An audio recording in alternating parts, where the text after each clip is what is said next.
Looking to escape the stigma of directing torture porn horror films that caused many in Hollywood to shy away from working with him, James Wan wanted to create something to combat the subgenre in horror that he helped create, and to shake his Splat Pack moniker, which many directors in that group have struggled to do.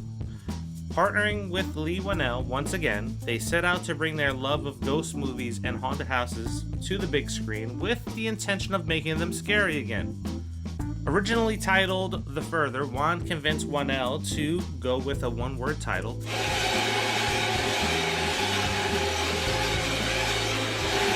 To sum up a film about possession and demonic entities intertwined with Wan's fascination with astral projection. Insidious was made on a shoestring budget of $1.5 million and was filmed in just 24 days. Releasing in theaters on April 1st, 2011, not only did it make just over $100 million and spawned off 4 more films, it reshaped a stale subgenre in horror that had only seen a few good films in the last 2 decades here in the States. Here are the Insidious films ranked that you may or may not agree with.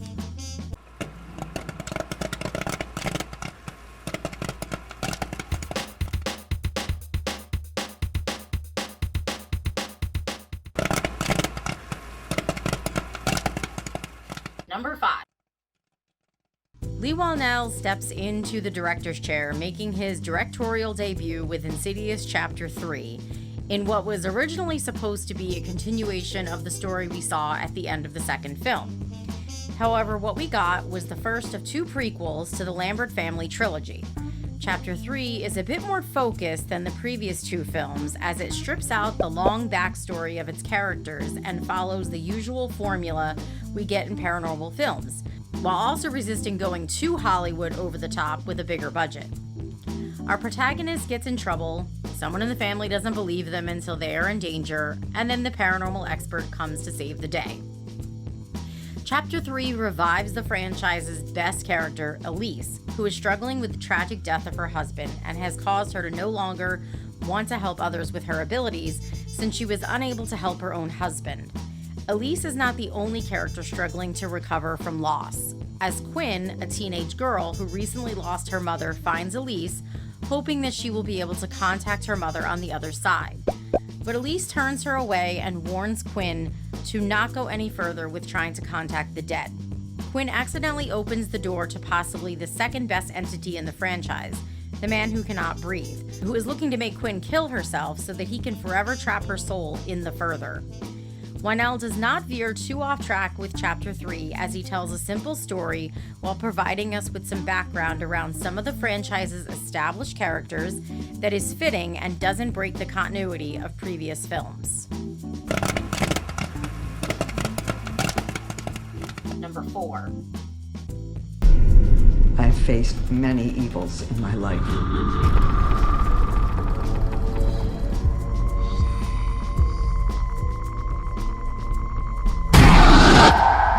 This was different, though.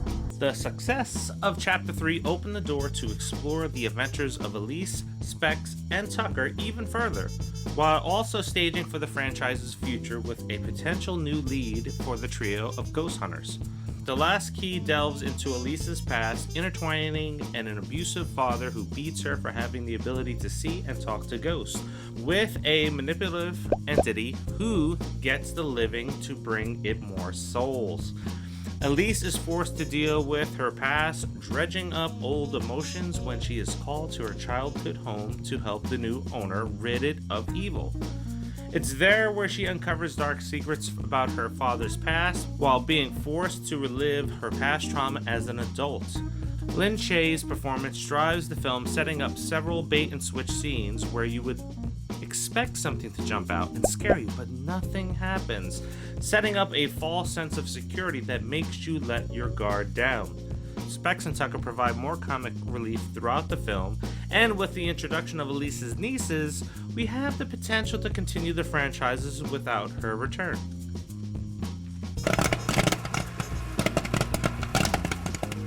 Number 3. 9 years after the events of Chapter 2, Insidious the Red Door revisits the Lambert family in what appears to be the finale to their story. We see the repercussions of Josh attempting to kill his family while possessed by the Black Bride, and how being hypnotized to forget their past has only further complicated their lives as shocking images from that night reveal themselves in nightmares. Unlike the other films in the franchise, The Red Door successfully combines family drama with the supernatural, as we see Dalton and Josh trying to unravel the fogginess of their pasts in an attempt to piece their lives back together and find some normalcy. The film is realistic, as you would not just expect the Lamberts to go back to being one big happy family. And how do you go to therapy to fix it when two of them no longer remember what happened? While the film has some shortcomings, like the introduction of a throwaway character and the lack of bringing back established characters for bigger parts, we all have grown to love the Lamberts and are sucked into their story, rooting for their family's redemption. The further you travel, the riskier your journey will become.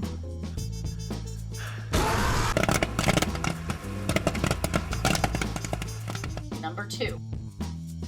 Insidious Chapter 1 was a breath of fresh air in the supernatural subgenre of horror, taking us back to the days of much scarier films like Poltergeist and The Entity. But rather than recycling old formulas, Insidious added new aspects to the story with characters who are able to astral project. This is the ability where a person can leave their body while sleeping, only it comes with the consequence of attracting spirits of the dead. Insidious also delves into another realm called the Further, or what some might refer to as Purgatory, where we see entities forced to relive their personal tragedies on loop as punishment for what they had done while they were alive.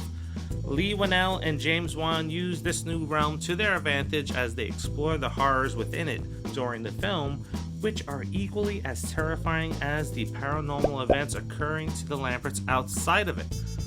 While the film does use loud sound effects in collaboration with ghostly reveals to create jump scares, unlike other paranormal movies, Insidious slowly escalates the tension with ominous footsteps, voices, and bangs. With a shocking ending, Insidious is easily one of the best supernatural movies of all time.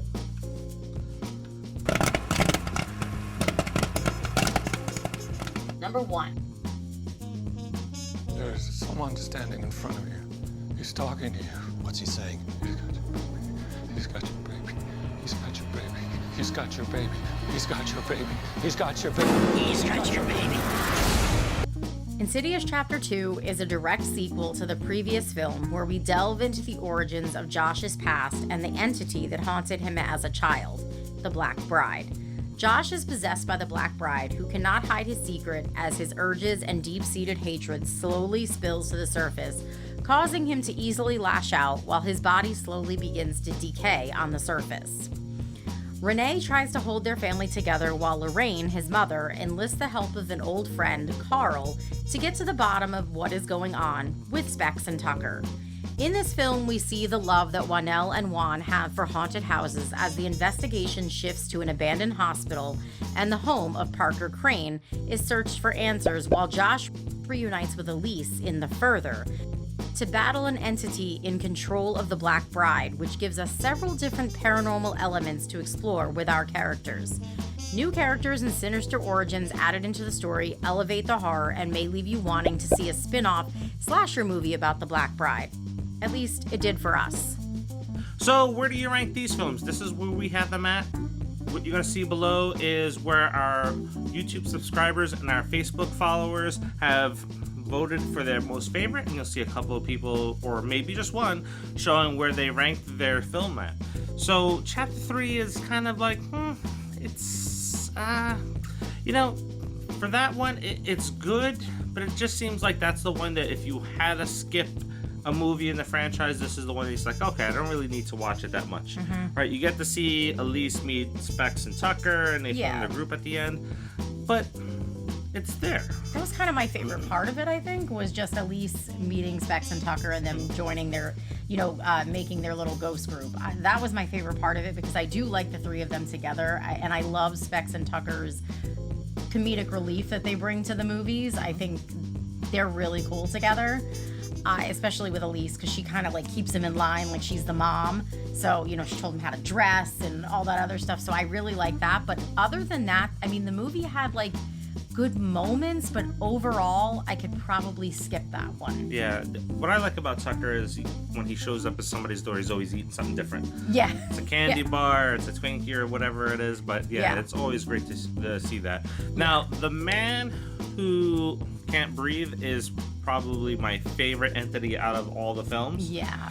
He was really creepy. Yes, very creepy. I would love to see a backstory on him in a film, whether he's dead and haunting that building, or whether when he was alive and trapping girls in that building, right? So that's the one thing that Insidious does really good is Leigh Whannell kind of throws in those slasher elements as a side story that you want to learn about. Yeah. But the man who can't breathe, very scary character. And for those that don't know, he played the mummy in Monster Squad. And he was in X2, he was the kid in the wheelchair. Yeah. So, wow. Oh, yeah, definitely. Blew my mind. Mm-hmm. Absolutely. Now, the next one is The Last Key. What we have it at number 4, and that's where Elise goes back. That one's a little bit rougher because it deals with child abuse, with what her dad was doing. Yeah. I have a hard time watching that one even today, and I've seen it, you know, multiple times. But it's really hard to go back and see her as a little girl, just seeing any little girl screaming, her father's beating her. It's not an easy thing to watch. I mean, I know it's a movie, but these things really happen. So it's a really hard thing to watch, especially having 2 girls of our own.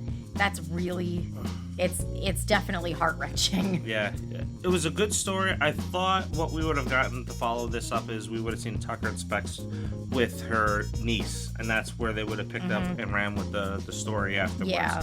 But we got another one we're going to talk about in a second. Now, what I really liked in this was that we had a serial killer element into it. Another one with her dad and finding all the suitcases in the tunnel. That was really great.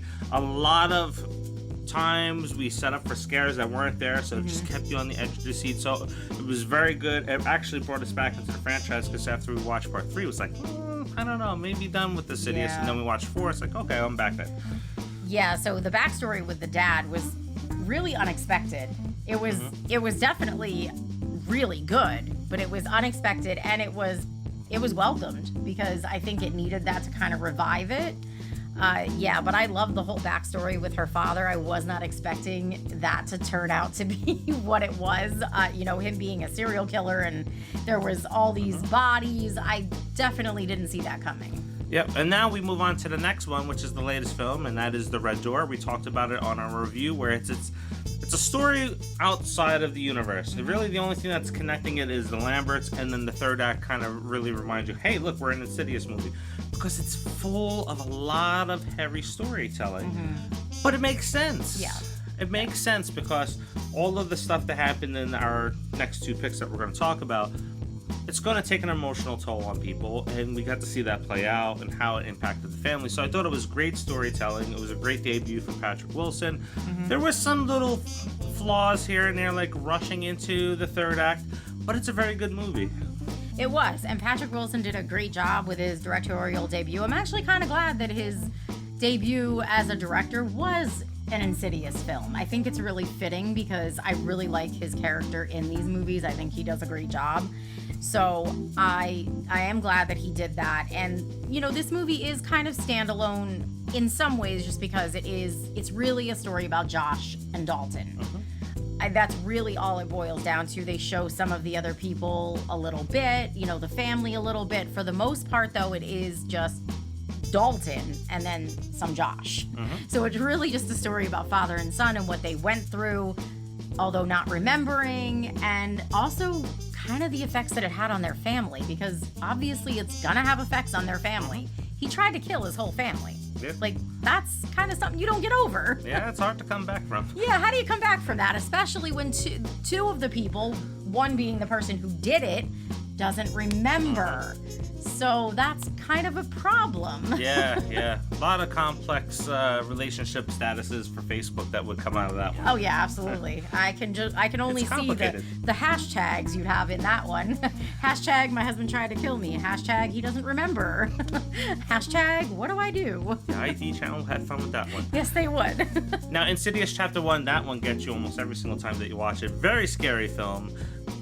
Like we mentioned, breath of fresh air in paranormal horror movies, and it reshaped everything that came after it, pretty much. Mm-hmm. It kind of turned the entire horror genre a little bit on its side with the Conjuring universe and Lights Out coming out, Yes. and Ouija board. So a lot of great movies have come from it, and it's great to see because, man, we were years behind Asian cinema. Oh, they yeah. were just knocking it out of the ballpark, and now we finally got some good films. Yeah, especially here. with paranormal. Asian cinema has always been really on top of that and making great paranormal films that scare the shit out of me. So it was a breath of fresh air to have a movie from the States that was paranormal that scared me as much as, say, like The Entity from when I was a kid. And this one, I will say, we just rewatched all of them recently to prepare for The Red Door, and it was the first time that I didn't scream like a little girl at one specific scene in the movie.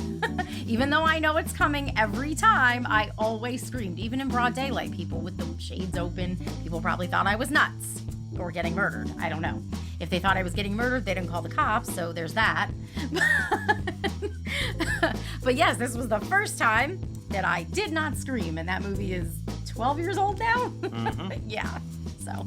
And then that brings us to Chapter 2, which is our personal favorite, or at least definitely my personal favorite, because of the Black Bride and us expanding on the further and expanding on the astral projection. I thought that was really done well. And I really want to see a spin-off on just the Black Bride when he's alive. That'd be so great. And it kind of pulls in from a lot of different other films. So there's like an Annabelle type of scene in there, and there's a little bit of sleepaway camp in there. So a lot of little different elements from horror films are brought into this film. Yeah. It's just so damn good, and it's so creepy.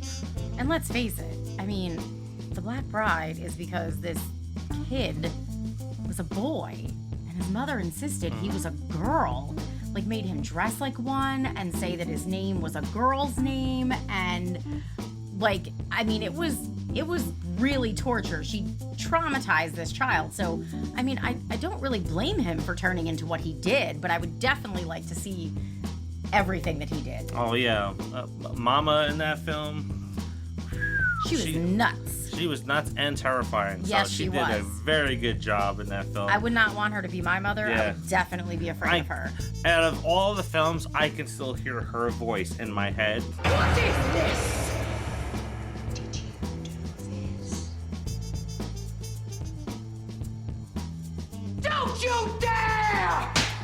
I mean, I can definitely see how he became the Black Bride or why he did, but I would still like to kind of see like the whole story. That would definitely be something I would watch. Yeah, especially since he has all the bodies behind a wall. Come Yeah, on, under yeah. sheets. Yeah. That's good stuff. That shit was creepy. Going into that room and seeing the bodies under the sheets and then like hearing gunshots and like the little laughter. Totally creepy shit. Yep, so we're about to wrap up our James Wan little stretch here. So if you're looking for James Wan films that isn't Insidious, Conjuring related, or Saw related, go back and check out our previous Pop 5 where we recommend 5 films that he was involved with that you should watch because they're pretty damn good. You may not have heard of them.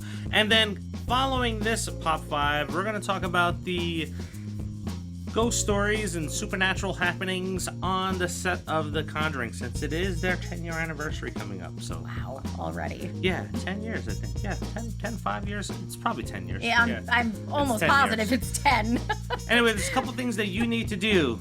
Like, comment, share, and subscribe. As always, we appreciate you for watching. Thank you for stopping by for the 15 to 20 minutes, however long this video is after I edit it. And until the next. See See ya. ya.